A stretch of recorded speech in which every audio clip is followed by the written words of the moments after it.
And hello, everybody. This is a pre-recorded Hour of the Wolf. My name is Jim Freund. With me is John Joseph Adams, not his first time on the show. And we are multitasking this. We are live on YouTube and in the Hour of the Wolf group on Facebook, as well as my own page on Facebook. And then I will get the audio, grab the audio, and assuming you're listening to this on the radio or the archive on the radio, that's what you're hearing right now. So a little piece of the past, as it were, or the future. And now, disclaimer at the beginning. And I've had to say this more and more often because I don't always realize when I book a guest that it's a book that John edited. So it seems almost as if when I was doing work with David Hartwell, he was always like, don't use so many people from Tor, because he was afraid that I was showcasing him and saying, hey, not my fault that I like the people whose work you buy. So we have to do full disclosure here that I am actually employed by John Joseph Adams. I do post-production on his 3 fiction podcasts. He has more than that, but the 3 fiction ones, which are Lightspeed, which I also host, just sort of your announcer kind of host, and Fantasy Magazine, which has a host to be named later. We're figuring that out. We've got about a week. If we get nobody else, I'll do it on a temporary basis, but I have candidates in mind. Going to pass to you and Stefan. And Nightmare Magazine, which Terrence Taylor, frequent guest of Hour of the Wolf, and has written for Nightmare Magazine and is now a critic at Nightmare. He's switching from Fantasy Magazine to Nightmare, which should thrill Wendy Wagner, the editor there. But we just finished a year with Gabrielle DeCure as host, and she just let her Elvira out. She went whole hog on the thing, and it was wonderful. But now, all of a sudden, she's got all this audiobook work and stuff like that, stuff that really helps pay the bills. So she's stepping back, hopefully just for a while. We'll try to be a little bit fluid about that, I guess. This is my suggestion. When you hired me, I would have been host of all 3, right? Yeah. Well, I mean, whatever. Yeah. I mean, if you wanted to, sure. Yeah, I mean that's the way it happened with Jack Kincaid. Yeah. But at a certain point, I thought, gee, would be good to mix it up a little, and I've been pleased with that lineup. Yeah, makes sense.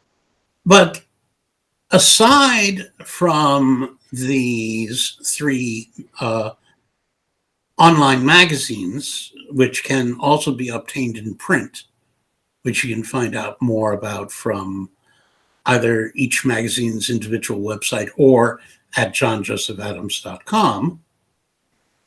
John is an editor. Well, duh. But John edits books.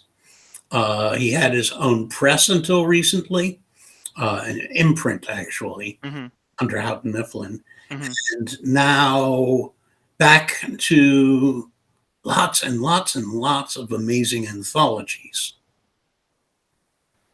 Yep. Yeah, I mean, technically, I do still have a press because we have Adamant Press is the sort of parent company that we say publishes Lightspeed, Nightmare, and Fantasy, and but yeah, I had my imprint John Joseph Adams books with Houghton Mifflin Harcourt, so yeah, but yeah, a lot more back to short fiction things happening, and also, I've been editing some tabletop role playing game stuff recently as well for Kobold Press and Monte Cook Games. Oh, So that's been fun. yeah. Now that's something I have to admit has always confused me. The idea of now, first of all, I love it. RPGs. I love role playing games. And once upon a time, I was actually a game critic at Computer Shopper for about 2 years, and I got to I review various games, which is great because you get them for free and all that.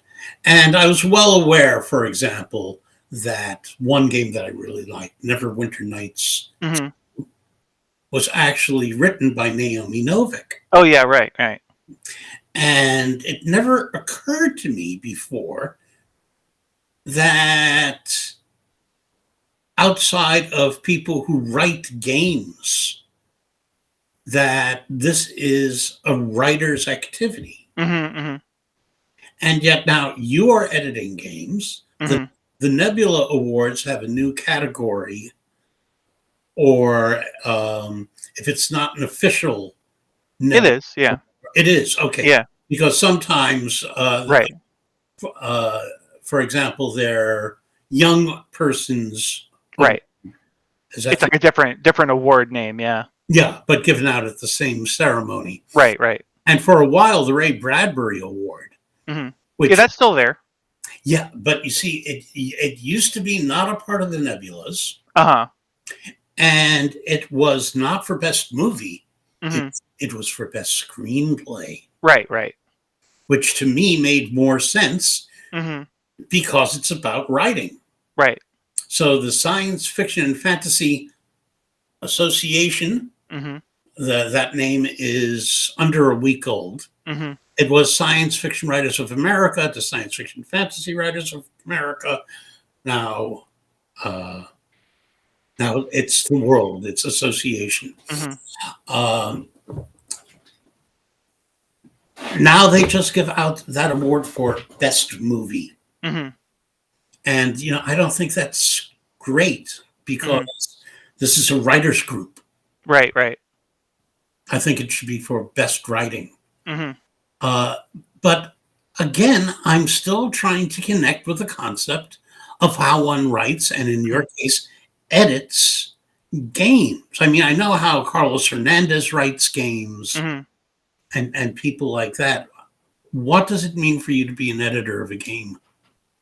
Yeah. So it's really different, and it's not something that if you're just a fiction editor that you can just easily cross over into, because a lot of it has to do with game mechanics and understanding how, like, an adventure, like, say if you're editing a like an adventure for D&D or something, having to understand how do those things normally go, what is the structure of them, like, and then sometimes, like, with when you're working with a publisher like Kobold Press, which is a third party publisher, they don't own D&D, they're just somebody that publishes material that can be used with D&D under the complicated open game license terms, like, which we don't need to delve into all that. It's arcane. Don't look. It's confusing.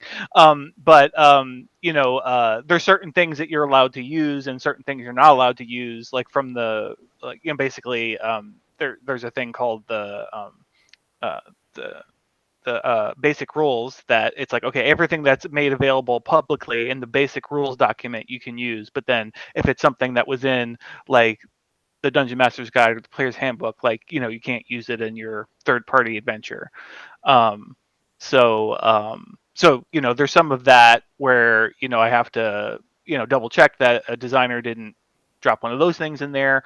But most of it is just doing the things that editors do in terms of changing language around to make it as clear as possible, that kind of sort of standard editorial thing, and then just approaching it as a person who loves role-playing games, like how you would want an adventure to go. It's like how can I make this better. So it's just applying the sort of general editorial mindset that you would have with fiction to games, but then with the added sort of wrinkle of you really have to understand the game, and how the game works in order to actually properly do this. Because otherwise, just it wouldn't make any sense to you. I mean, if you don't know how the game works. So, Yeah, yeah. I mean, that's the thing is I know how game works. I understand all that, but I mean, my God, after 125 hours into Skyrim, and without any add-ons, you haven't even begun to cover the universe. Sure. Yeah. They have created. There is a huge amount of work that goes into it. I just never thought of the people who create that as being writers. Right. Yeah, no, they absolutely are. I mean, like you say, I mean, there's so much world building that goes into something like creating the world of Elder Scrolls, which is beyond larger beyond just what Skyrim presents. There's also Elder Scrolls Online now, which really opens up the world of Tamriel, much wider beyond what you would have seen in Skyrim. And even beyond what you would have seen in other games, like the earlier games like Morrowind and like Oblivion and things like that. And so it's like the whole world is open now. But yeah, it's really interesting. And actually, speaking of world building, the first role playing game thing that I did for Kobold was the Kobold Guide to World Building Volume 2, which is actually also about to come out any day now. And so that's a book of essays by it's sort of half game designers and half fiction writers, some of whom also are interested in role playing games. And the essays are all about tips for world building, basically. Like here's how you can do X, Y, or Z if in your world building. Like for instance, Keith Baker, who created the Eberron campaign setting, he has an essay about putting a magical industry in your setting, and like how do you go about doing that. And so it's getting into the specifics of like, I want to add this to my setting, or I want to know how to build this into my setting, and so it's exploring all those kinds of different things. So that was interesting because I got to meet a bunch of game designers and stuff that I hadn't ever had a chance to interact with before, including like Keith Baker. Like that's awesome. Like I mean I've had a long running campaign that's set in Eberron, so it's very cool to meet the person that created the setting. So that's been that was really fun. I had a period of time on Hour of the Wolf in the early days of Zork. Oh, yeah. And anything that came out from Infocom, pardon me, before one of the writers was usually the programmer as well, would go on tour. They put them on my show. They put them on Hour of the Wolf, which at the time was 5 a.m., which seems like a very appropriate time talking about such kinds of games. It's still strange and novelty to me to be on at 9 p.m. nowadays. But Infocom would not even ask, do you want such and such? They would say, such and such a new game is coming out. Which week do you have free? I say, okay, well, who wrote this one? Oh, it's a fellow named Douglas Adams. Yeah, okay, we've met, actually. Because I was the first person in North America to broadcast the original Hitchhikers. Oh, okay. It was not. Yeah. It was not NPR. Mm-hmm, mm-hmm. I got my hands on the pirated copy, Huh. and it can now be said who the pirate was. Huh. It was Douglas Adams. Yeah. And if they want to go after him now, they're welcome to. Yeah. Douglas went to WBAI and to KPFK, to Mike Hotel, and he gave each of us the discs, BBC discs, transcription discs. Because we used to broadcast the Goon Show. It's a proprietary technology. And that's how we got a hold of it. When he started writing games, I got him back for a couple more things. So I was working with those people. I was just reviewing a lot of RPGs, and I only once ever did I'll try to keep this short. Good luck, Jim. I was playing.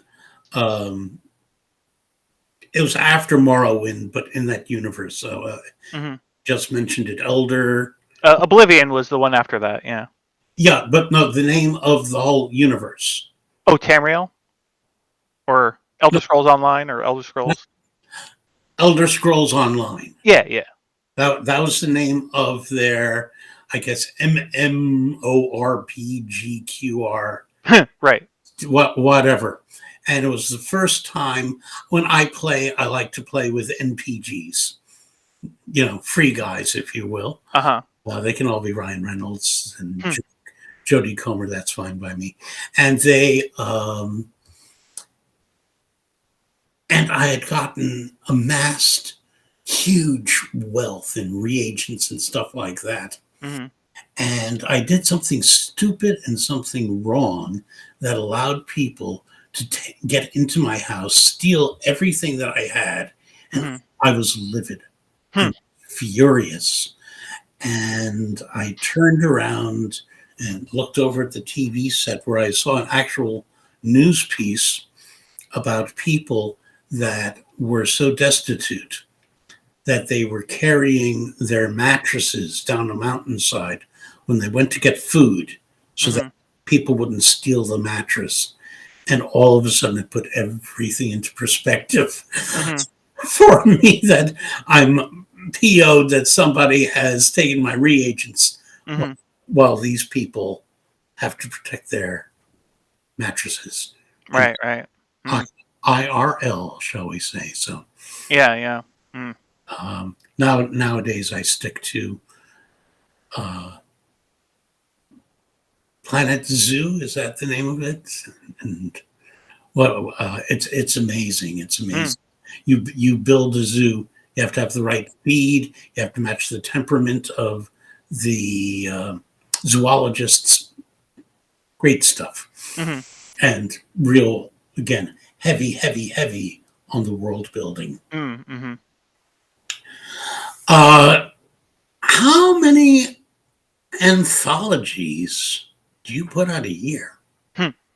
Well, I mean, there's not a set number or anything. There was a couple of years where I was doing at least 2 or 3. There was a couple of years that I did like I had like 6. But recently it's been much fewer because when I was editing John Joseph Adams' books for Houghton Mifflin Harcourt, editing the novels was taking up a lot of my time, so I had less time to do anthologies. But I've had Best American Science Fiction and Fantasy come out once a year, every year since 2015. So there's always been at least that one. We should explain to the audience a little bit of what that is, the concept behind it. Oh yeah, so Best American Science Fiction and Fantasy is it's a best of the year anthology where I'm the series editor, and so I work on it every year, but then I always have a guest editor that works with me on it, and the guest editor is always a different person, like a well-known or established writer. And I read everything that I can find, and I basically sift through everything that's published, and I try to find the best 80 stories And then I send those 80 stories to the guest editor, and then they pick the top 20 stories that go in the book. And so that's been going on for since 2015. Okay, now I've just lost my video. Yeah, you're frozen. Yeah. Yeah, but at least you can hear me. And again, this is radio, so. And So it's an okay pause face, so you're all right. yeah, let's see. Oh, You look very pensive. yes, I guess I don't even see. Pardon me, what is there offhand? I need to. I hope I. In the worst case, if it turns out that I would have to reboot, and that could happen. I'll just put you on full screen. Okay. And we'll ignore me. Okay. So, in fact, why don't we go to that? All right. This is my show now. You still there, Jim? All right. I guess it is my show now. Well. Okay. Oh, there he is. Yeah. There I am, but frozen. Hold on. Let me turn on now. But you can hear me now, right? I can hear you now. Yeah. Okay. This is what we want. Very good. So this is the way Edward R. Murrow used to do it on his TV series. You Are There. Right. He would go into like Harpo Marx's home and try to interview Harpo, who would basically run around with a camera. Right.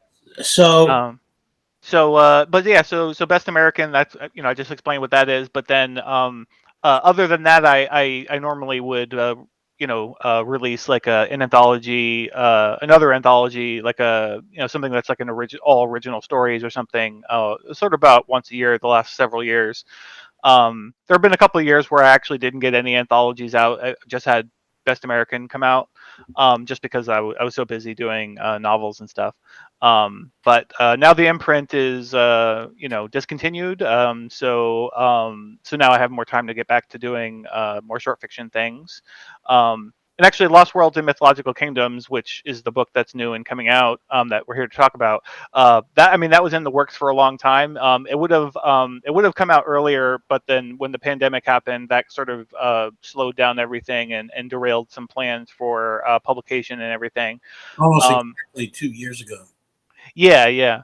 We were originally going to publish it in 2020, but then when everything started happening, the publisher decided to delay it, and then there were other delays due to public printers getting sort of overwhelmed and everything, and there've been a bunch of different presses have been really struggling to get books printed just because of ramifications from COVID and everything.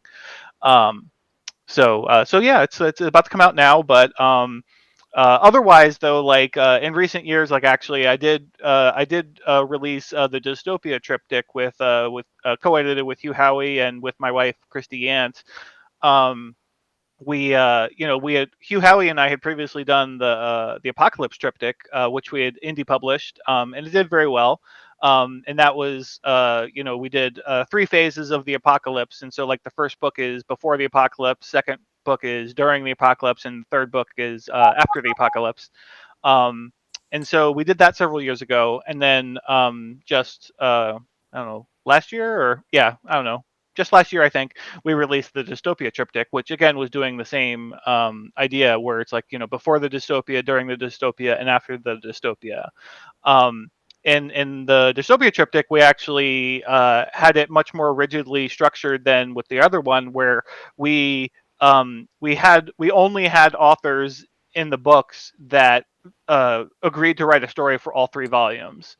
And so like literally everyone wrote like a 3 stories, and like one story, and then a sequel to that story, and then a sequel to that story. And so yeah, that was a really interesting project.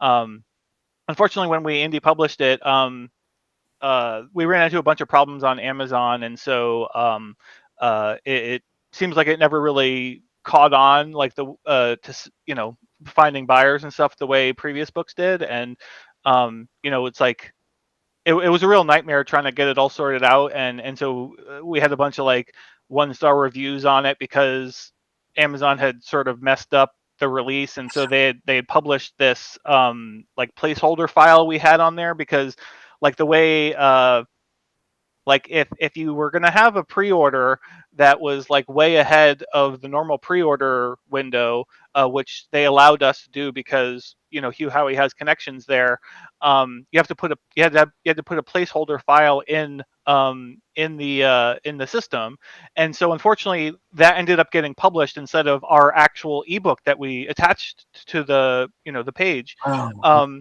And so a bunch of people got this file that had nothing to do with the anthology in it, and it was very like it was something that Hugh just had on his computer that he attached. I'm like, well, if we had realized that anyone would ever see those, he probably would have taken more care in what he attached. But because like something was like a pitch of his or something that he had for some project. But yeah, because of that, we got a bunch of like 1-star reviews, and it's like impossible to really erase those, because of the way Amazon works. Like even if it's like, well, they screwed that up, and that review is not about the book, it's about some technical issue, they won't remove anything. So it's like those books were basically poisoned, and like they're never going to sell when they have such a low star rating like that. And so we basically unpublished them. We left them unpublished for several months, and then we like sort of published them anew, like with like we published the ebooks all as an omnibus instead of as 3 separate books, and then we published separate versions of the print of the trade paperbacks, and that allowed us to sort of start new with the whole fiasco about the star rating and everything. But it I don't know, it just never caught on, and I feel like they sank without a trace. Like nobody read them. Nobody's aware that they're out there. I mean, certainly they have sold some, but it's just it's like, yeah, it was just such a colossal disaster that it's very, very annoying. Yeah. Are these, pardon me, are these available through your site? I mean, technically they're just available through Amazon. I mean, if you go to my website, you can find information about them certainly, and you'll find the links where you can get them. But yeah, it's like yeah. So it's the dystopia triptych, and so the first volume is called Ignorance is Strength. The second volume is called Burn the Ashes, and the third book is called Or Else the Light. And so everybody probably understands where Ignorance is Strength comes from. That's a quote from 1984. Burn the Ashes is a quote from Fahrenheit 451, and then Or Else the Light is a quote from The Handmaid's Tale. So that's what we did with the titles of the individual books. I would got 2 out of 3 there. Yeah. Sorry, I should have given you a chance to answer a quiz show. George Alexander had a trilogy, his Buddha-Yin trilogy. Mm-hmm. The first one was Where Gravity Fails, mm-hmm. Or rather, When Gravity Fails. Mm-hmm. And the second, which is from Dylan's Just Like Tom Thumb's Blues. And then he chose another like 3 or 4 word phrase for the second book. Mm-hmm. And the third book was going to complete that thought of Dylan. Mm-hmm. And Dylan's people prevented George from using that title. Okay, gotcha. You know what? Come on. Yeah. Actually, when the new Star Wars movies, the new trilogy was coming out, and so the first one was The Force Awakens, and then the second one was The Last Jedi. Before the third one was announced, I saw some people sort of theorizing that, like, oh, they're actually going to have a sentence going across, like, so The Force Awakens, The Last Jedi, and then if the last movie was called, like, I don't know, To End Tyranny or whatever, like, you could have something that would complete that sentence. And I was like, oh man, they totally should have done that. Like, that would have been really cool. And I mean, there's any number of things that would have sounded cool that you could have made work for that last, movie. They've always had troubles with their titles. Yeah. What is now episode 6 Mm-hmm. was originally Revenge Right. of the Jedi, and I know Right. people who worked on the movie who actually have like merch Mm-hmm. Mm-hmm. that Yeah. went to the crew with Right. Revenge of the Jedi. Right. But I've seen the images of the poster. Yeah. yeah, and Jedi's don't take revenge. Right. Police Yeah. do. Right. And a trivia question that I pass around to most people: when when episode 4 came out, what was the full title of the movie for 2 years?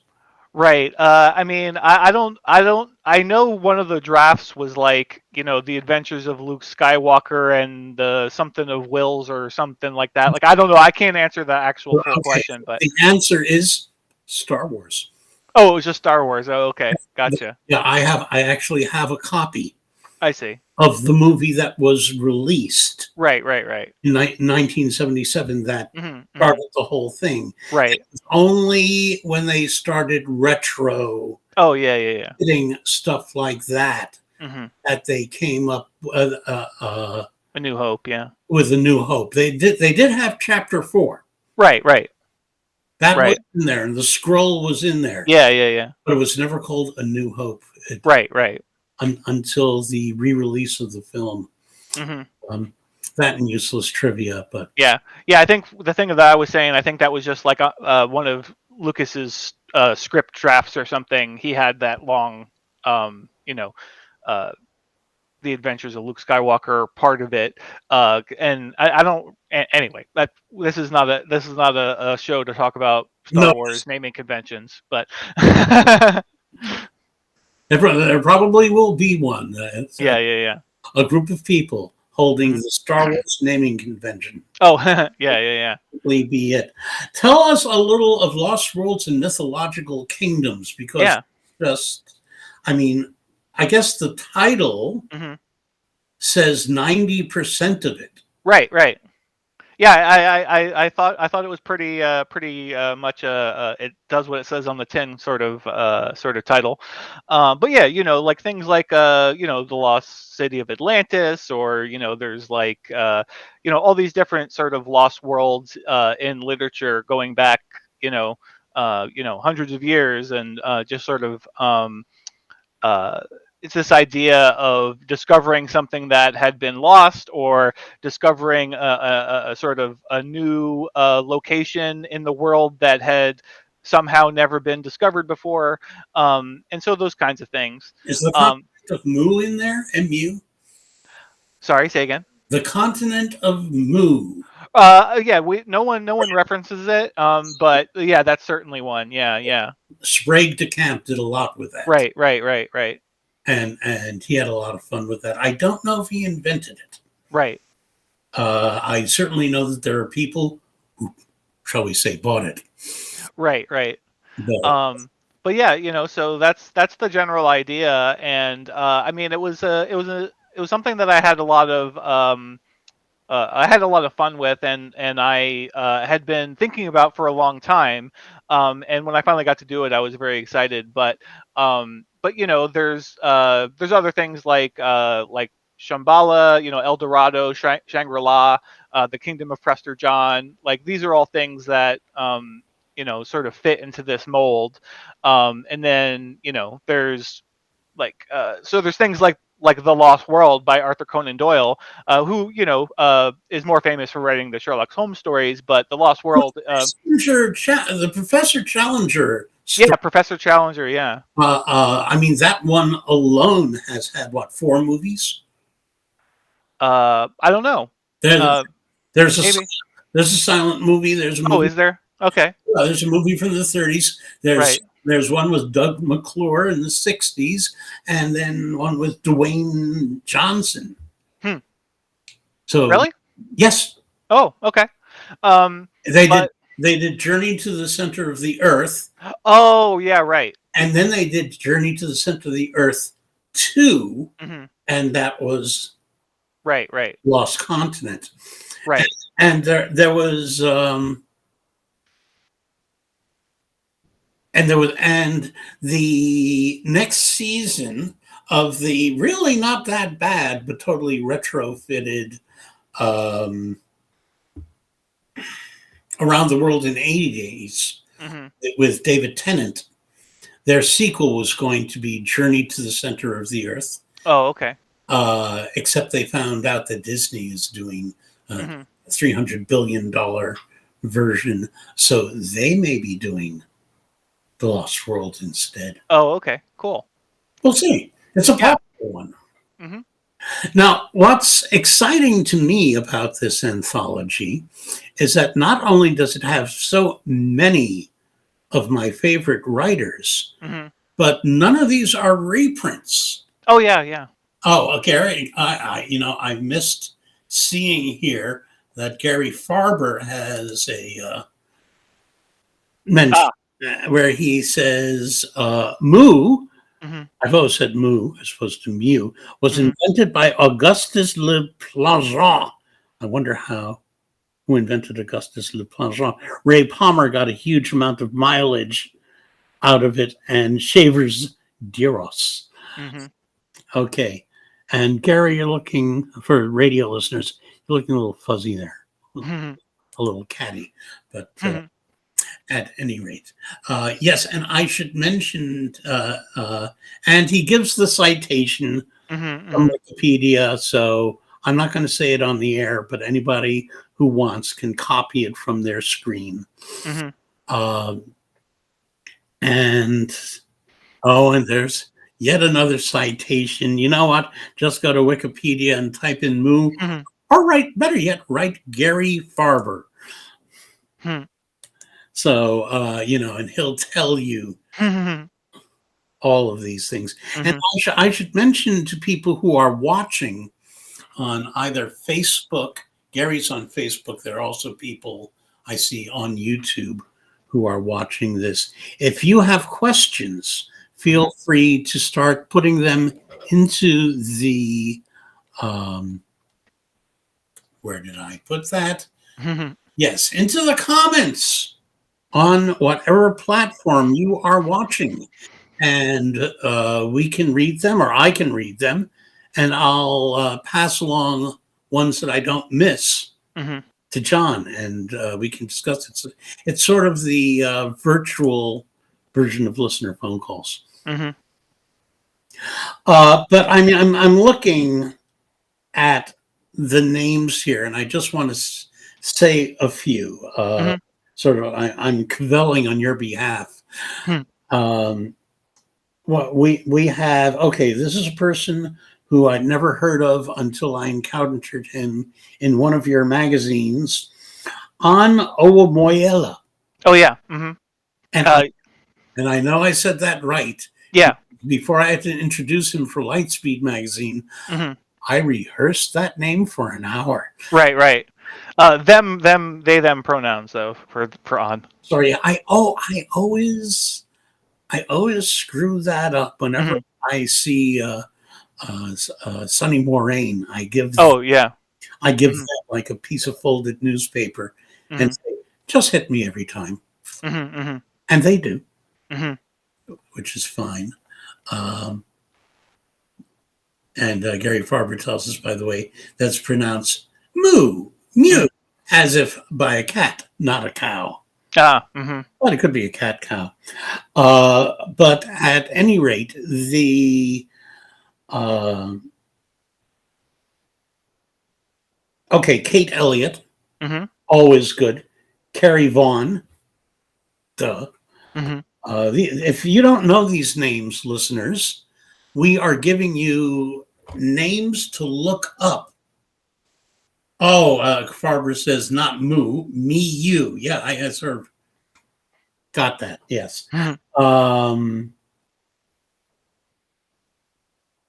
Charles Yu, who I know is pronounced Yu, and we just had him on both Hour of the Wolf and New York Review of Science Fiction Readings, and he is wonderful as a writer, as a person, just a neat guy. And he's not the only you that that you've also got E. Lily Yu, who is actually going to be one of the her novel is just coming out in paperback now.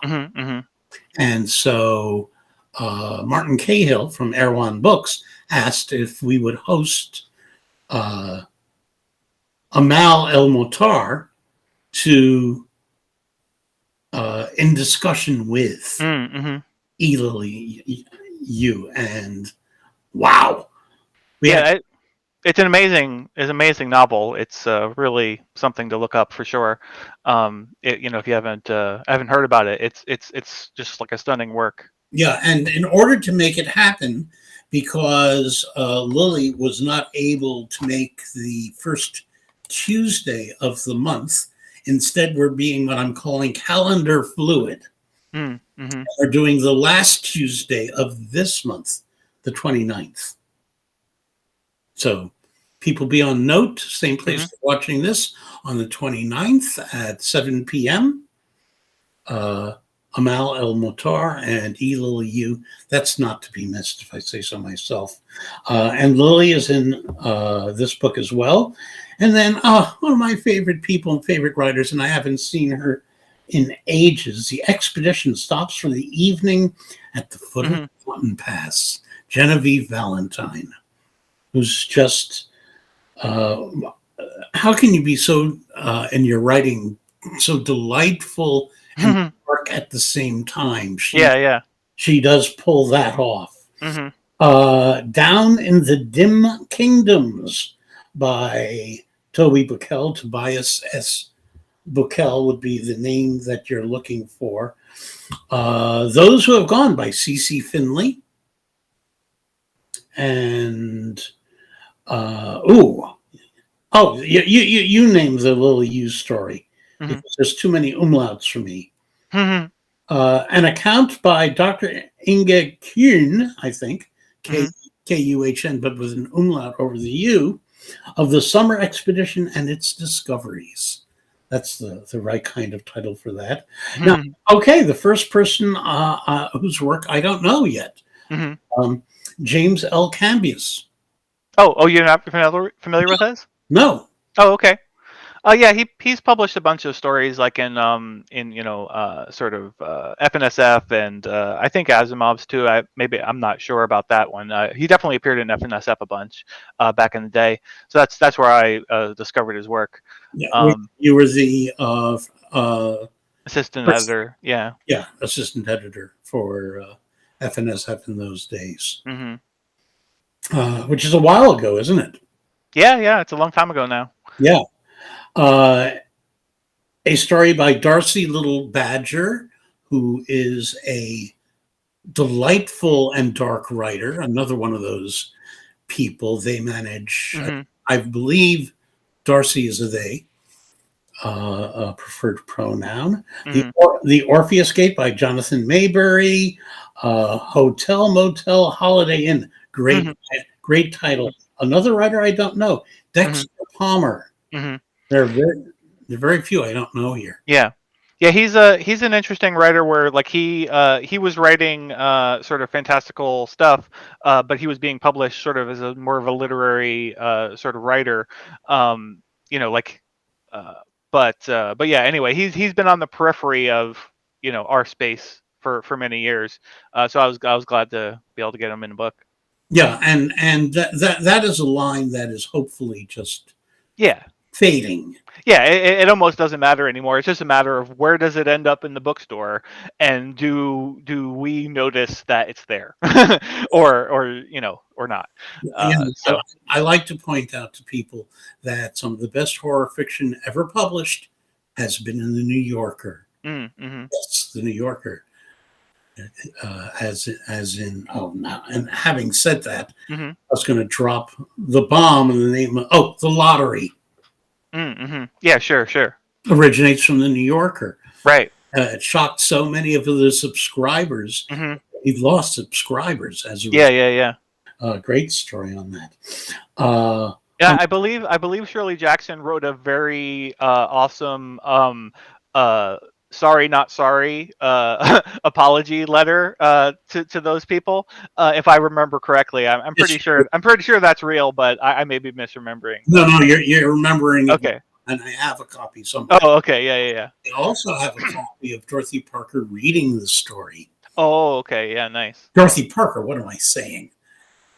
Shirley Jackson. Shirley Jackson. Yeah. But I do have Dorothy Parker reading. But that's something else. Yeah. So let's see. Where are we up to? Seanan Mcguire. Mm-hmm. Talk about dark, and she can write very, very disturbing and yet funny stuff at the same time. She walks that line. Our good friend Jeffrey Ford, one of my favorite writers. Becky Chambers, who has just been emerging into the world of award winners, unless I'm mistaken. Lily Yu also got the World Fantasy Award this year, did she not? I don't recall. Yeah, maybe. Best novel. Or was it last year? I'm not sure. Well, recently. Theodora Goss, who was on this show not that long ago, and Cadwell Turnbull, who was on the show 2 years ago. I mean, that is one bleep of a lineup, John. Yeah. Thank you. Yeah, no, I mean, I was very excited about the lineup. And actually, just to speaking of Cadwell, I've been so excited to get this story out in the world. Like, I mean, one of the sort of things that people don't often know about anthologies is that when an editor puts the table of contents in order, often the last story is like, it's like kind of the place of honor where, like, you often put the story in that last spot that you feel like is usually it's one of the two strongest stories in the book. Often, I mean, I often put what I think is the strongest story in the book, but also of course it's like the LP. Sorry. It's like the single from the LP. Yeah, but there's a lot of arguing going on in the marketing department. Right. Album of the order. Yeah. Best song first. Right. But yeah, and then often you want to you choose a story that is going to leave the reader with the right sort of impact or impression that you want to sort of leave them with, since it might be the last thing that they read. Obviously, you can't control what order people read an anthology in, but you sort of have to put the table of contents in order as if that ideal reader is out there and they're just going to read it in the order that you selected them, or you presented them. But I mean, that said, I don't actually care what order people read an anthology in. Like, it's just, but it's like, I did take the time to put them in this order. I think it's a good order to read them in. But if you want to read it in some other order, you do you. Just read short stories. But yeah, Cadwell's story is just really great, and I'm really glad to finally have it out in the world. He's brilliant. Yeah. Absolutely brilliant. I'd not heard of him about 3 years ago, and I had just finished reading a story of his as getting ready to leave ReaderCon, and this guy, youngish black guy, walks by with the name Cadwell Turnbull, and I grabbed him, and we set up an interview and a reading and all that. Nice, and a nice person. Yeah, no, he's super nice. By the way, yeah, he really is, and super talented. So, this is like when people ask, and I get this a lot, and I think I'm going to get this even more now. I'm groaning at Gary Farber. I won't repeat it. That made me forget what I was going to say. Oh, yes. One of the most constant asked questions of Hour of the Wolf over these, God help me, 51 years of Hour of the Wolf is, I don't read science fiction or fantasy, and I don't like it. But I like the stuff that you put on the air and that you discuss. which is to say, oh, you do like it, you just don't know it. Yeah, yeah. And then the most asked question is, what should I be reading? Mm-hmm. And my answer is always, get a good anthology, maybe one of the best of the year anthologies, edited by, well, formerly, of course, Gardner Dozois, or yourself, or Datlow, or David Hartwell, and read one of those books. Take it out from the library if you must. Get an ebook and find out the writers that do something for you, and then seek out their collections and their novels. But I agree with that statement that you said almost as a mantra: read short stories. Right. The Fabulous Invalid. One of the, every few years somebody says, "Oh, the short story is dead." When short stories are outselling everything else. Well, I don't know about that, but well, they're being recognized in all. Yeah. And now, finally, at long last, Hollywood, he said, with air quotes, is discovering that the long short story, the complex short story, makes the best movies. So maybe people have been enjoying Denis Villeneuve's Dune, but I think his best movie to date is Arrival. Oh yeah. Which and you see, you could just off that. Oh yeah, that's a 12-page story. Yeah, I mean the movie is amazing. It's absolutely amazing. You read the short story, and you say, "There's no way that can be made into film." Right. The short story is by Ted Chiang, Chiang, and the title, Story of Your Life. The Story of Your Life. And it's not an easy story. You have to read it 2 or 3 times to get all the nuances. And yet somehow Villeneuve got that movie right. Got it exactly right. And he tells the story that Ted wrote, even though he makes his changes. So he writes in the Jeremy Renner character, who isn't even in the story. And that's been happening. That there have been, now he's going the opposite direction with his 7-hour version of Dune, which is, for the record, by the way, that's what David Lynch always wanted to do. He estimated Dune at 7 to 8 hours long. He wasn't totally wrong, but unfortunately, he was working for the De Laurentiis, and Villeneuve was already Oscar nominated, right? And science fiction couldn't get anywhere at the time. But and who is it? I don't even remember. But somebody put out a movie called simply Predestination. Oh, right, yeah.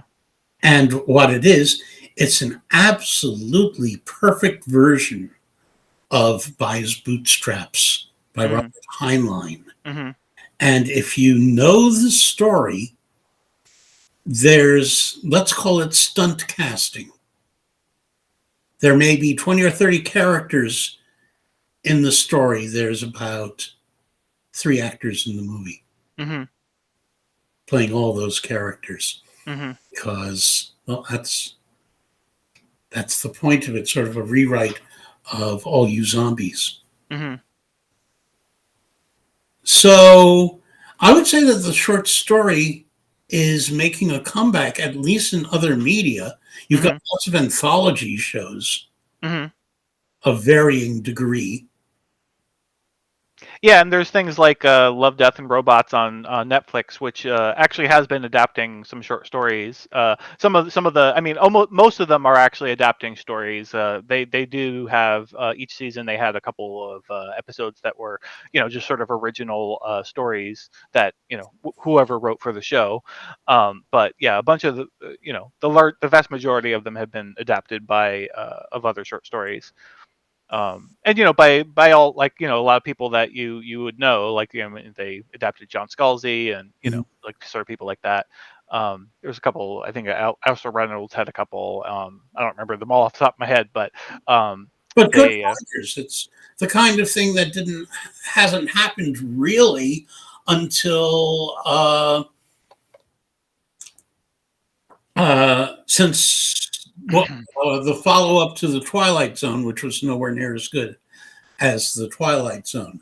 Mr. Farber also points out Netflix has also put up a Japanese adaptation of The Door into Summer by Heinlein.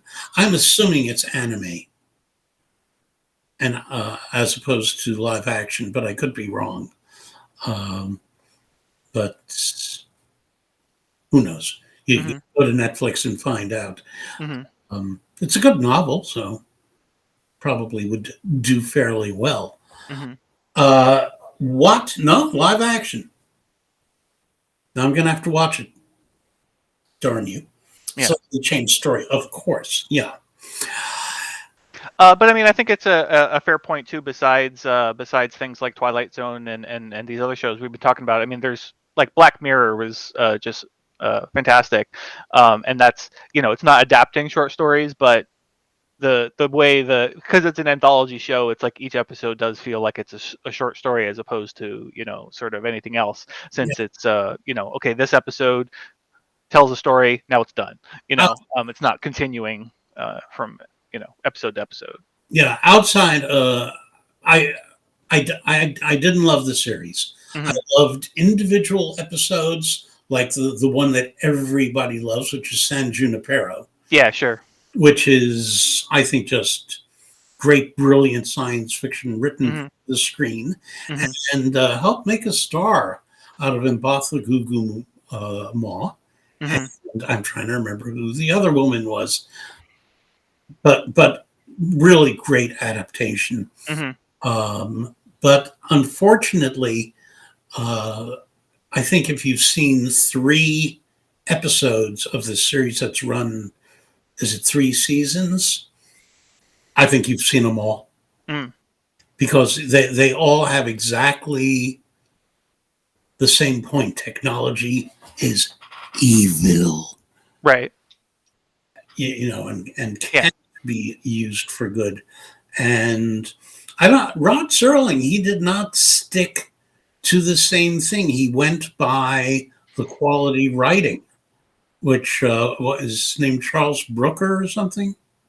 Charlie Brooker. Yeah. Charlie Brooker. Oh, I'll tell you one that I really like, Tales from the Loop, Oh, okay. Yeah. Hmm. which is an anthology of screenplays based on paintings by one artist. Hmm. And they've done a very good job with that. It is so heady that I haven't watched more than like one a month. Right. Right. Let that one wash over. Hmm. Well, yeah. Yeah. I mean, so yeah. Clearly, yeah, there are a lot of different short story type things happening in other media, but they do still exist in just regular old text as well. And if you like any of those, you should check out some anthologies and magazines like Lightspeed, Nightmare, or Fantasy. They're or pick up, like Jim was saying earlier, a best of the year anthology, because there's a lot of great stuff being published every year, and it's like nobody can really read it all, even me, who it's like it's kind of my job to try to read it all. But hey, I mean, maybe you'll read one of these stories that gets adapted someday, and you'll be like, oh, hey, you could be like a short story hipster, where it's like, oh, I like that story before it was cool. Yeah, Um, we should do a show with like you and Ellen Datlow Mm-hmm. and an editor to be named later, Mm-hmm. will be called "We've Read It All." Sounds like a lot of pressure. Well, sounds like a long panel Yeah. at any rate. Um, so this one is from a relatively small press, Mm-hmm. um, Grim Oak Press. Yep. Grim Oak Press, and which is, well, as it says on the screen, and as I'm saying to listeners, Grim, one M, not as in the brothers, Oak, Mm-hmm. as in from an acorn, and Press, as in publishing.com, grimoakpress.com is the publisher here. And there's somebody I haven't come across before. What are the advantages of working with more independent publishing companies? Well, I mean, there's different things that work out when you do when you go with a smaller company like that, where where it's not possible when you're publishing on a larger scale. You for instance, they're going to release like a limited edition of the anthology as well, sort of in a couple months, and like right now all the authors are doing their signing pages. I believe it's going to be 500 copies, and so that'd be really cool to see. But then also, there was a lot more sort of freedom to just sort of do the book exactly how I wanted, as opposed to when you sell a anthology to maybe to a larger publisher. Sometimes like they can be you know they can be trying to control things on their end. So it's like, oh well, if somebody drops out, like one of your big names that you had recruited like said they're going to deliver a story and then they drop out, like a larger publisher might like sort of make a big deal about that and be like be very insistent that you try to replace them, and like with somebody of equal value. And a lot of times it's just like, can't really do that, and it's like it's too late. And often it's like, well, it's like maybe if I knew a year ago I could, but now like by the time they drop out it's like, well, it's too late now. I can't they're like a big name quantity or whatever, or a known quantity, because they're very busy. And so anybody who's of a similar stature, like they're also going to be very busy and have a lot of demands on their time. So there's things like that where I think a lot of people in traditional publishing who work at like a traditional publishing house, they understand books and they understand novels, and a lot of them don't really understand anthologies as well, or like how the sort of economics of publishing an anthology works, like in terms of like on the assembling side, or the logistics of it, I should say. And so they have like these unrealistic expectations of what can be done.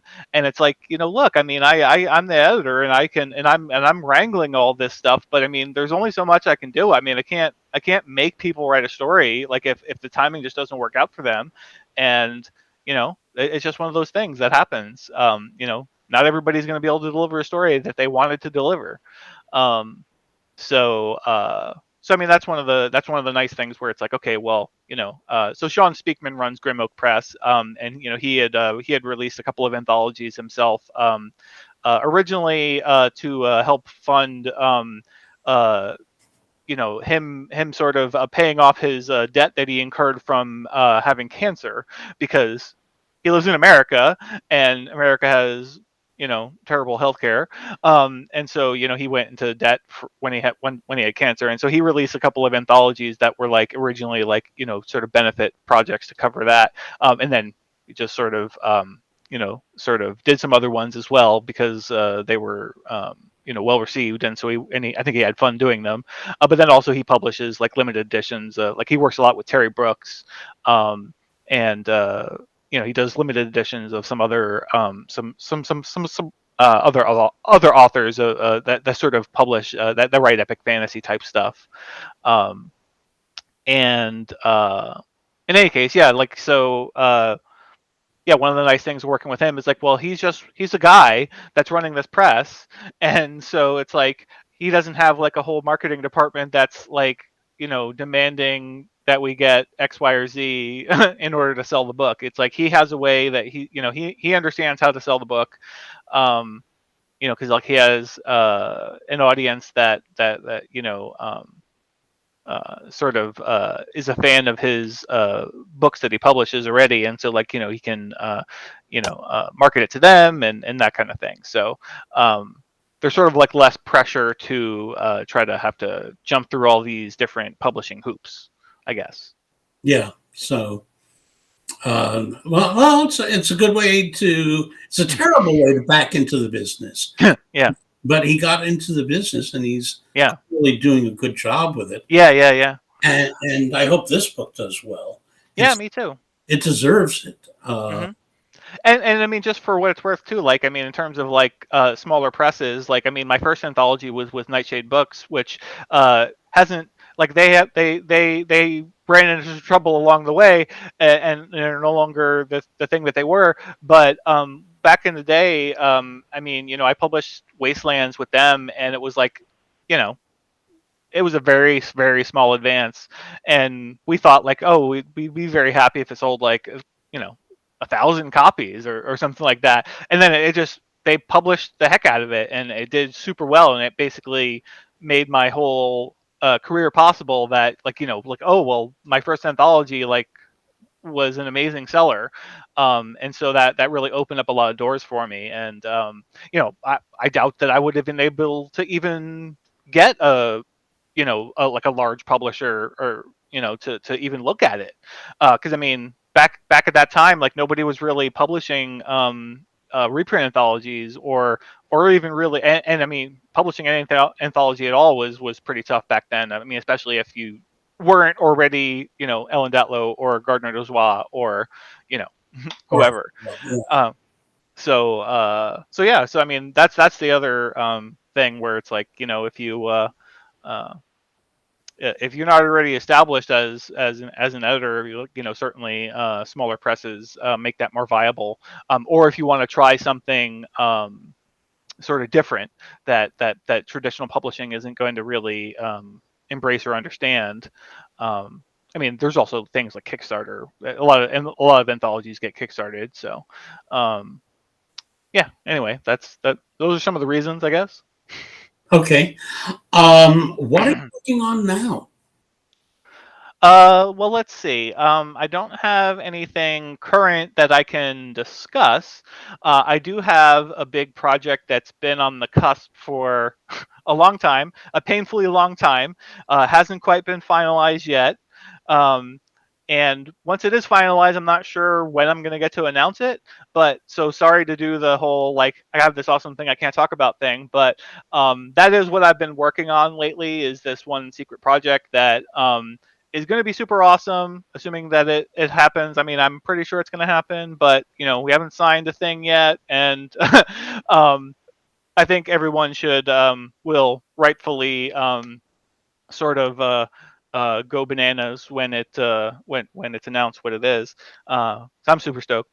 But so there's that, and then I've got a couple of other things that I'm sort of working on with a pitch, in terms of a pitch. But yeah, otherwise, just working on Best American, working on the magazines, and and like, working on all this tabletop role playing game stuff. Like, I mean, honestly, it's like, while it's not as exciting, maybe for fans of my work as an editor, to me, it's actually been really exciting, because I mean, I love Dungeons and Dragons. I spend a lot of time thinking about Dungeons and Dragons, and I'm playing in several games, and some would say a ridiculous number of games.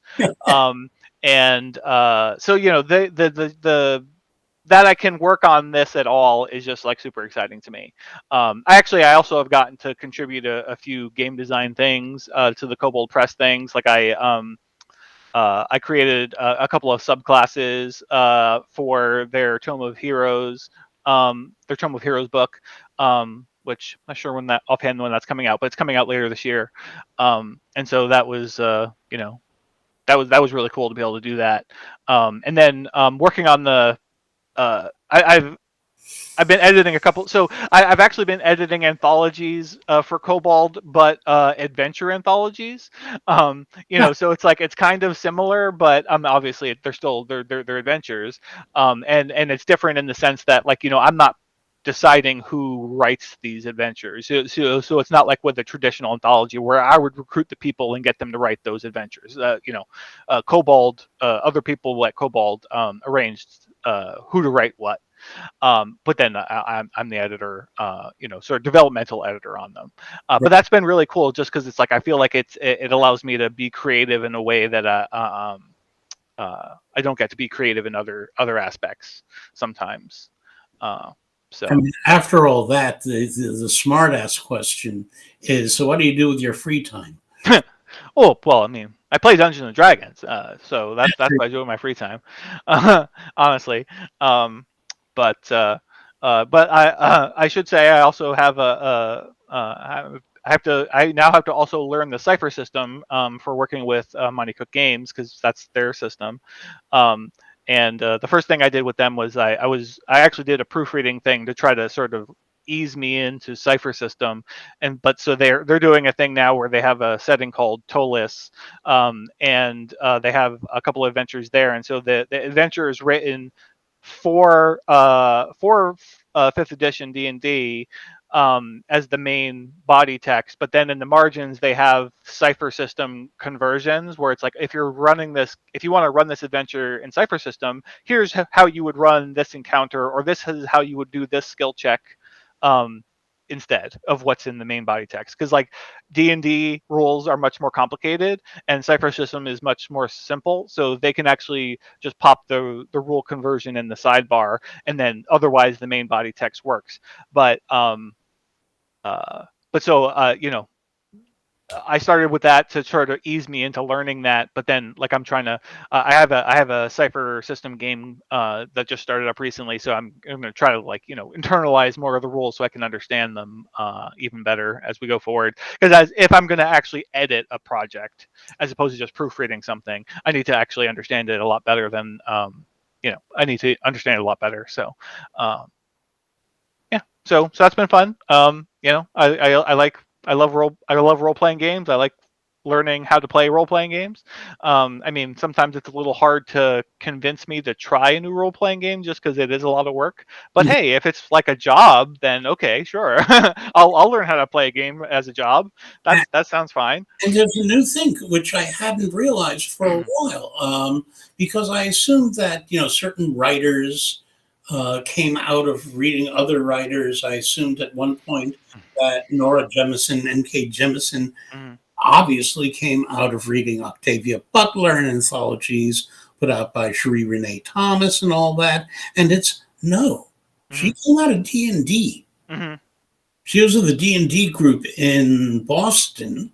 And when she moved to New York, she made those contacts. A lot of the people in Boston and New York were science fiction readers, and that's what pulled her in. So it's interesting that we have this newer generation, if we can call somebody who's been writing award-winning stuff for 15 years, a newer generation of people that are actually coming out of gaming. Yeah, and I mean, I basically owe my career to gaming also. I mean, like playing D&D was what first made me want to do anything creative. The first thing I tried to do was like DM an adventure that I wrote, and so I did that with my group, and I just didn't really like it because I didn't like the interactive parts. I couldn't handle the interactive parts as well. I mean, I love that part as a player, but as a DM, it's a lot more. A lot more that you have to be on top of, and I wasn't ready for it. I mean, I was like 17 or something, and my players were all older and they were much more experienced with D&D, so it was hard for me. But anyway, so I was like, oh well, maybe I could. What else could I do with this? And my brother-in-law said, well, why don't you try writing a short story? And I didn't even really know what a short story was at the time. I was like, wait, where do those get published? Who reads those? So it was it was a long time ago, obviously, but and I didn't know anything back then. But yeah, so then I started writing short stories, and I started writing a novel, and so I thought I was going to be a writer, or I wanted to be a writer at that point. And so basically D&D pushed me toward that. And then once I started going to college, that's when I started thinking about editing and everything. So. Yeah, I was involved in one of the earliest D&D groups. I mean, we're talking pre-Gary Gygax, that old, in Brooklyn. Mm-hmm. And pretty much everybody in there was a science fiction fan already. Mm-hmm. But a few of them became writers as a result. And I met some major writers through those games. And at that point, and this again, that was before Wizards of the Coast existed, and D&D was just, well, an unformed, unofficial kind of thing. They also played a lot of diplomacy and a lot of those other games. I think diplomacy is like the great grand parent of them all. But I don't know my gaming history that well. Computer games, yes. But in-person games, not as much. Well, I think that for a 55-minute show, we've now recorded an hour and 16 minutes. But that's okay. We'll either edit it into two parts or not. But again, what we want people to know is that the latest book, and this is really just a wonderful book, the title of which just went off my phone the second I was going to say it again. Lost Worlds and Mythological Kingdoms. And it has a blurb saying it's awesome by Diana Gabaldon. So if you there you go. If you need any endorsement, that's a pretty good one. Yeah. So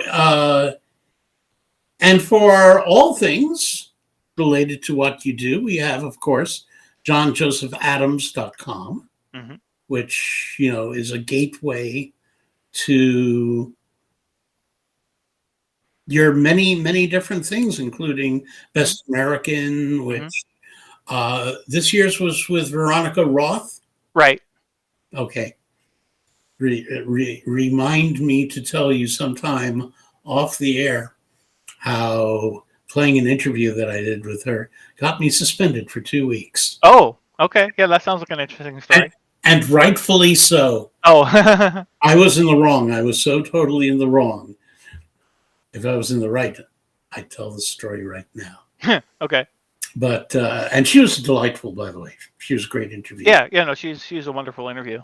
And her book, The Chosen. Chosen Ones, yeah. Chosen Ones, just Chosen Ones. Right. That's a great book. Yeah. Timed so well for Dune coming out, didn't it? Yeah. So that's one of the books I edited for my imprint. And then sort of the last book that's going to come out from my imprint, that I edited already, but is still in the pipeline, is Veronica's second book, which is called Poster Girl. And that's like a dystopian sort of thriller type of book. Totally science fiction, future dystopia and all that. But that's coming out in October. And that's an adult book. Yeah. Like Chosen Ones, because people think Veronica Roth. Right. They think it's not Twilight, it's the other one, or Hunger Games. It's the other one. Right. But she's real good. And when I booked her, I didn't realize that was a John Joseph Adams book. Oh. It was one of those coincidences. Yeah. Well, I feel like HMH did everything they could to, not on purpose, but it seems like they did everything they could to make sure people don't know it's a John Joseph Adams book. It's like, well, okay. I don't know what the point of calling my imprint that. It wasn't my idea to call the imprint that. They seem to think that my name added some value, and yet it's like they they seem to often forget to mention that, like in the publicity, in the press releases and stuff. It's like, Yeah. well, when you're messaging science fiction people, like my name might actually help. Like, it's like, oh, like John Joseph Adams said this book was good, not that some editor that you don't know thought it was good. It's like, no, I said it was good, and so maybe that would make people notice it more. But I don't know. It would make sense, but Houghton Mifflin, despite Lord of the Rings, despite Ursula K. Le Guin, has not been prestige for fantastic literature, which is right. I mean, that was part of the aim for the imprint, was to correct that. But yeah, I don't know. didn't take once again. Yeah. Because they did try it before. Mm-hmm. I remember people who had been there and gone in the early 70s. Alas. Well, thank you, John, for being here. Again, a reminder to people that the easiest way to find out all these things, John has a rather comprehensive website of what's going on now at johnjosephadams.com.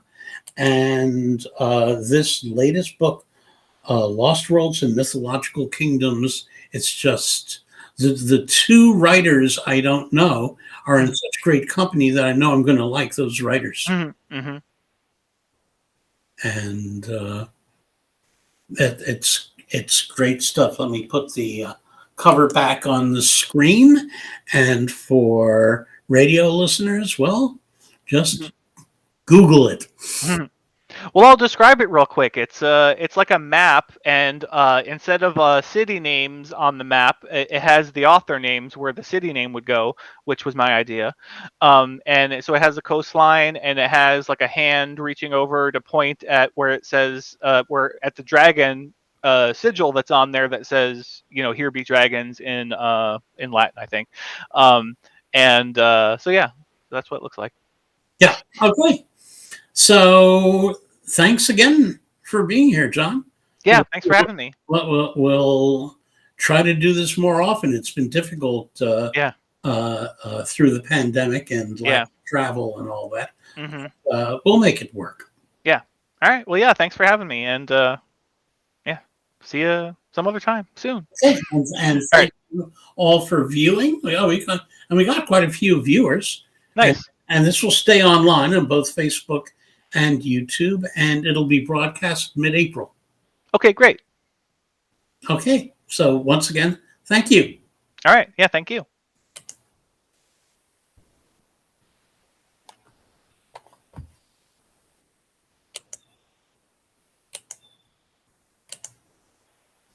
Whoops.